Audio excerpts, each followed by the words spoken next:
Girlfriend boyfriend चला है ना, ये बहुत जीवन बर्बाद करने वाला है। 4 दिन 10 दिन इससे व्यवहार रहा, फिर नया बॉयफ्रेंड नई गर्लफ्रेंड, ब्रेकअप, फिर ये है क्या? अब जब उस बच्चे का बच्ची से ब्याह होगा किसी, तो एक जैसे रह पाएंगे क्या? वो पति पत्नी की तरह रह पाएंगे क्या? जिसने ब्रह्मचर्य का जीवन में पालन नहीं किया, वो एक पतिव्रत कैसे रह सकती है? पूज्य महाराज जी, आपके सत्संग में आपके द्वारा सुना है, तेरे भावे जो करे भलो बुरो संसार, नारायण तू बैठ के अपनो भुवन बुहार।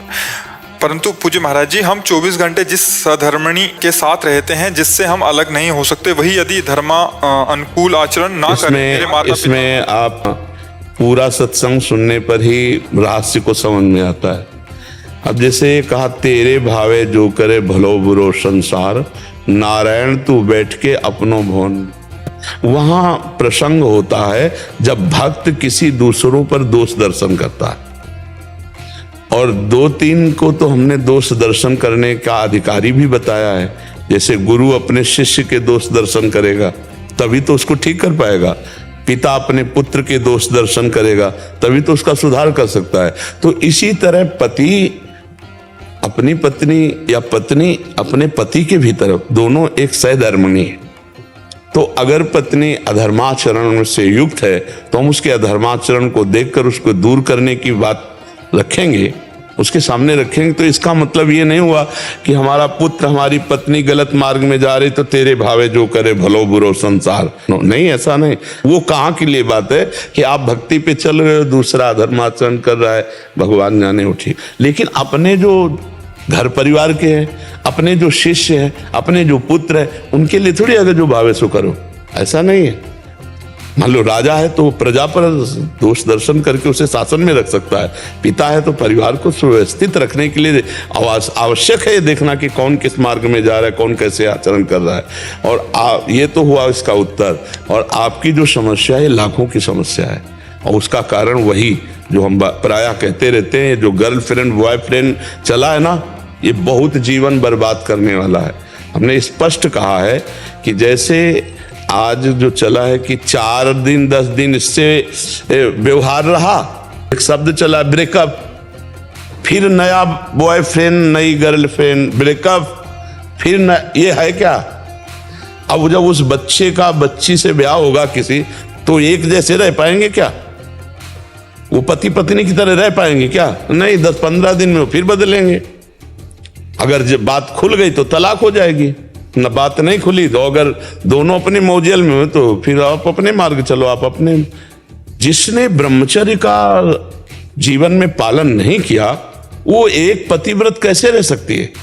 या भाई सुधार हो जाए पवित्र हृदय की कि मुझसे गलती हुई और आजीवन अपने पति के सेवन, तो ऐसा हो सकता है। जो कई बच्चियों से गलत संबंध रखता है, वो एक पत्नी व्रत कैसे रह सकता है?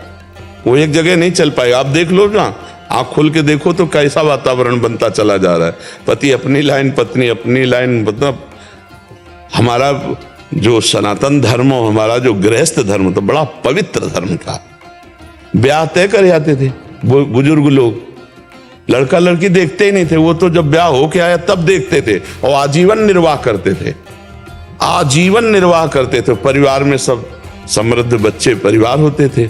अब तो क्या देख के क्या वो एक चला है लिव इन रिलेशन, चरित्रहीनता की हद हो गई। महीना 2 महीना भोग के बाद वो फिर नापसंद तो करेगा ही, क्योंकि दूसरा वो देखेगा। ये क्या चल रहा है?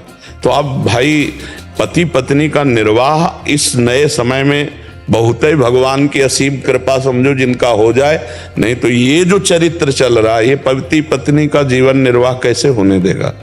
नवम मन की चाट है, उस पर कोई शासन नहीं है, न धर्म का, न शास्त्र का, न गुरुजनों का, तो कैसे समझ में आवे?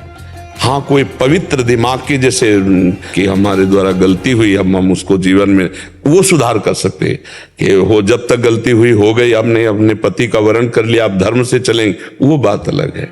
तो अब इसका सुधार क्या हो सकता है? ज्यादा कलह अशांति पैदा करोगे तो आगे बढ़ जाएगा, हिसाब हिंसा में आ जाएगा, राग द्वेष में आ जाएगा, तलाक में बदल जाएगा। ये चीजें होती नहीं होती? तो ये जो चरित्र चल रहा है हमारे देश के लिए बहुत हानिकारक है, हमारे समाज के लिए बहुत हानिकारक है, हमारे आगे की पीढ़ी के लिए बहुत हानिकारक है। ये जो पूर्वज लोग ब्याह बर करते थे, गुण मिला के, कुल परंपरा सब देख करके, पवित्रता से उनकी खान पान व्यवस्था देखकर, उनकी रहनी देखकर, आस पड़ोस से पूछ के कि बिटिया दे रहे हैं या लड़का बहू स्वीकार कर रहे हैं तो थोड़ा आजीवन के निर्वाह के लिए। यहाँ तो चंद मिनट में बॉयफ्रेंड गर्लफ्रेंड बने, 10-15 दिन के बाद आजीवन समर्पण के संकल्प आए और फिर साल भर के बाद जो है प्रेम विवाह हुआ और तलाक हो गई। तो बहुत बुद्धिमानी से काम लो, कभी हिंसा की वृत्ति मत लाना, कभी मारपीट मत करना। जब ऐसा समझ में आवे कि हमारे धर्म से विरुद्ध आचरण हो रहा है तो अपने को अलग कर ले, यही उत्तम बात है। लड़ाई झगड़ा न करे, मारपीट न करे। हिंसा करोगे वो मरेगी, तुम जेल जाओगे तो बात क्या बनेगी। राग द्वेष करोगे तो ठीक नहीं, मार पिटाई ठीक नहीं। सबसे बढ़िया काम है यदि आपका मन ना मिले, इसके बाद भी, ब्याह के बाद भी, और धर्म विरुद्ध आचरण हो तो फिर आपस में संबंध विच्छेद कर लेना चाहिए सरकारी। मारपीट हिंसा नहीं करनी चाहिए। क्यों? क्योंकि कोई सुधार की गुंजाइश नहीं है। आप ये समझ लो, ये विषय ऐसे हैं कि इनमें सुधार की गुंजाइश नहीं। अगर सुधार कर ले जाए तो भगवान की कृपा, वो भगवान का भक्त ही होगा, अन्यथा इन विषयों में सुधार की गुंजाइश नहीं। इसमें विनाश का ही खेल होता है। ज्यादा आप करोगे तो फिर आपकी हानि हो जाएगी। बहुत विचित्र है, बहुत विचित्र भगवान की माया है। तो इसलिए कभी ऐसा हाथ मत उठाओ, धर्म विरुद्ध आचरण मत करो। अगर तुम सत्संगी हो तो हमारा कानून है, उसके अनुसार संबंध विच्छेद कर लो, राधा राधा भजन करो। मारना पीटना हिंसा करना है ठीक। और ये जो हमारे नए बच्चों में रोग फैल रहा है, ये गलत आचरण वाला, ये पूरे जीवन को बर्बाद कर देगा, पूरे जीवन को बर्बाद कर देगा। मतलब नहीं समझा जा रहा। ये इंद्रियों की विलासिता धर्म के लिए, हमारे देश के लिए बहुत हानिकारक है। ये भारत देश है, ये धर्मात्माओं का देश है। ये ऐसा नहीं है कि यहाँ मनमानी आचरण करके, ये विदेश नहीं है। विदेशों में अलग अलग हैं, अलग अलग अपने अपने देश का। हमारा देश जो है, महाभारत में लिखा है, भारत में जन्म होना बड़े पुण्यवान का। ये गंगा यमुना का पावन देश है। यहाँ धर्म से अपने पति पे प्रेम करने वाली, अपनी पत्नी को अर्धांग पद देने वाली, ये यहाँ की पद्धति है। हमारा देश एक बहुत सात्विक शांत। कभी भारत ने किसी पर अटैक किया हो ऐसा नहीं सुना होगा। भारत पर अटैक किया तो बचाव पक्ष में भरे किया हो। हमारा देश शांति और दया प्रिय है, क्षमा प्रिय है, दूसरों को क्षमा करने वाला है।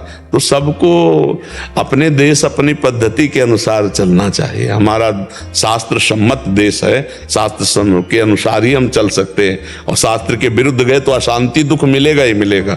बोलो वो क्या सुख है, तुम देख रहे हो हमारी अर्धांगिनी दूसरे के साथ जा रही, और वो देख रहे मेरा पति है दूसरे के साथ जा रहा है। तो वही संस्कार भारत में आ रहे हैं। अपने यहाँ तो ऐसी पद्धति है नहीं, अपने यहाँ तो धर्म के अनुसार चला जाए, यही पद्धति है।